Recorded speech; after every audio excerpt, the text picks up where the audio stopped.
memberikan dampak yang langsung nyata ke tanaman padi.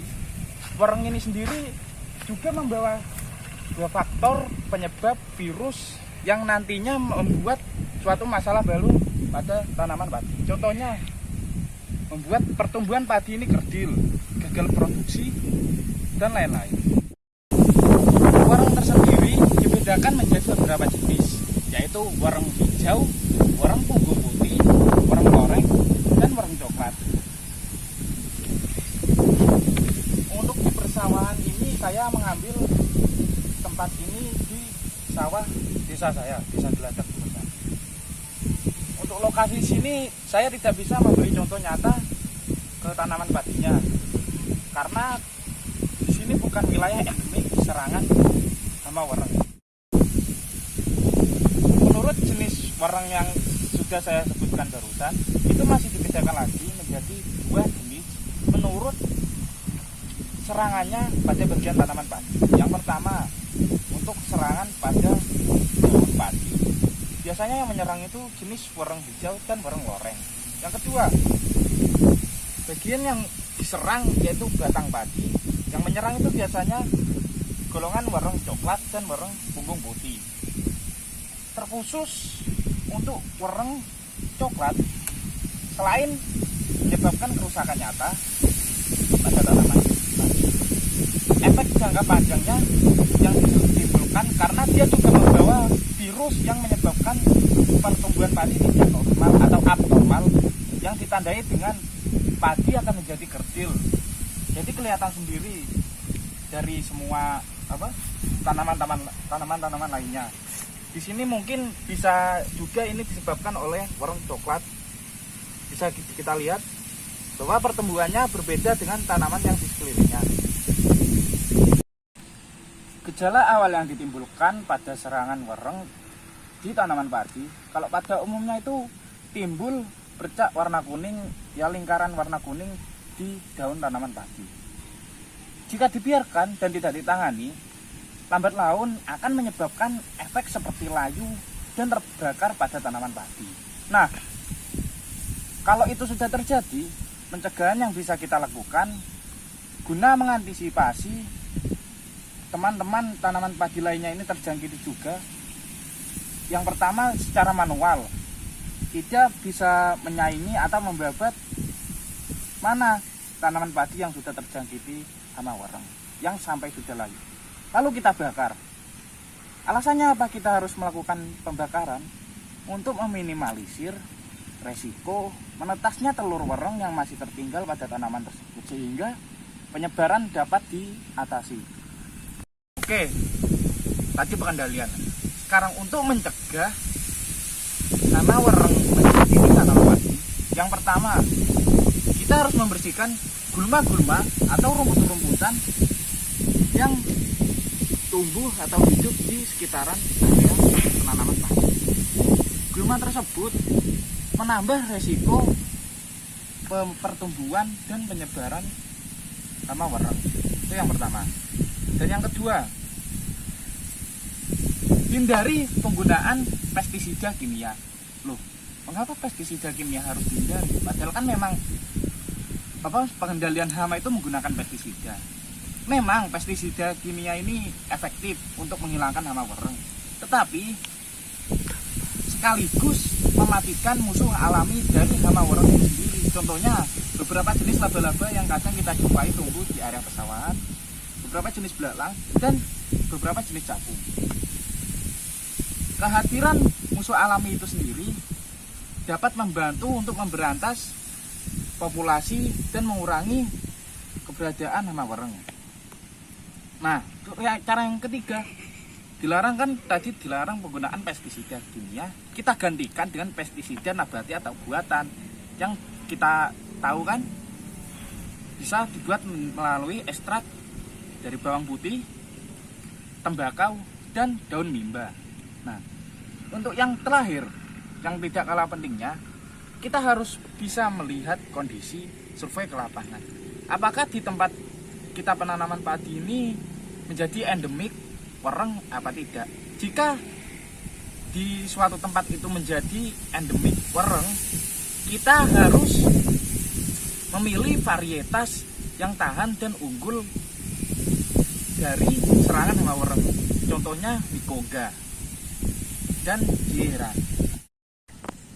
Untuk pokok pembahasan video yang kedua, kita akan membahas tentang hama potong leher atau yang disebut hama blast.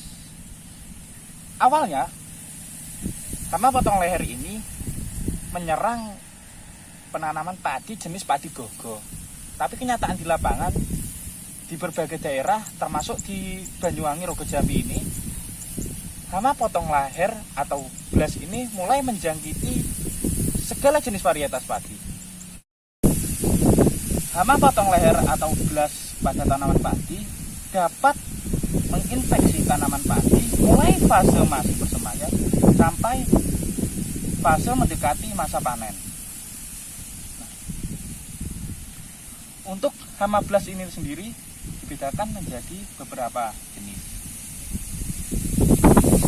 Untuk hama blast yang menginfeksi bagian daun tanaman padi yang akan ini, contohnya bisa kita lihat ini saja.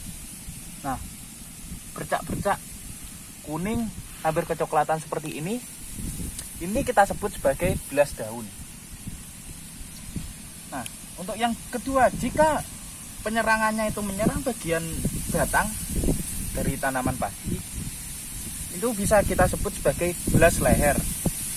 Nah, jika penyakit dari blast atau patogen leher ini semakin memburuk, maka bisa saja terbawa ke gabah, masuk ke dalam gabah pada tanaman padi ini, sampai menjadi penyakit patogen tular tanam yang akan menginfeksi benih-benih padi. Untuk penyebab dari hama blast atau potong leher ini sendiri, yaitu bakteri dengan nama ilmiah Frigularia grisea. Nah, sekarang kita bahas tentang pengendalian. Pengendalian dari hama ini, hama blast sendiri, yang terpenting yang pertama adalah pemilihan benih yang sehat. Jadi kita memilih benih yang tidak ada indikasi memiliki penyakit patogen tular, kita tanam. Yang kedua, kita lakukan perlakuan perendaman dengan ditambah bahan-bahan aktif tertentu untuk meminimalisir terjadinya penyakit blast atau patogen tular. Dan yang ketiga, pemberian nutrisi yang pas dan efektif, karena segala jenis penyakit yang menyerang tanaman apapun, terlepas dari tanaman padi, jika kita pemberian nutrisinya pas, segala bentuk asupan mineralnya itu terpenuhi, maka tanaman itu akan menjadi kuat dan sulit untuk terjangkiti penyakit. Dan yang terakhir, yang tidak kalah pentingnya, pemilihan varietas yang tahan terhadap penyakit blast. Juga kita perlu melakukan survei ke lapangan juga, apakah di sana merupakan endemik dari penyakit blast atau patogen tular tanaman apa tidak. Maka kita perlu pemilihan bibit yang tahan atau resistan terhadap penyakit tersebut. Sedangkan untuk pencegahan yang bisa kita lakukan untuk mencegah resiko timbulnya penyakit blast atau potong leher, yang pertama yang bisa kita lakukan yaitu sanitasi lingkungan. Ya, lingkungan persawahan ini kita bersihkan dari gulma-gulma, sisa-sisa residu pertanian yang tidak diperlukan. Itu yang pertama. Karena kenapa itu bisa perlu dilakukan? Karena gulma atau bekas gulma residu yang belum dipinggirkan atau dibersihkan itu bisa menjadi tempat spora untuk tumbuhnya bakteri penyebab penyakit tadi. Yang pertama. Untuk yang kedua, kita beri perlakuan pemberian jerami di sekitaran atau di pematang persawahan. Tujuannya apa? Karena jika kita memberikan jerami di dekat area persawahan itu, di dalam jerami itu nanti kan pasti terjadi proses dekomposisi aerob dan anaerob yang nantinya itu akan melepaskan panas. Nah, efek panas itu sendiri akan menyebabkan patogen-patogen atau bakteri-bakteri yang memicu timbulnya penyakit blast tadi itu mati dan tidak bisa berkembang.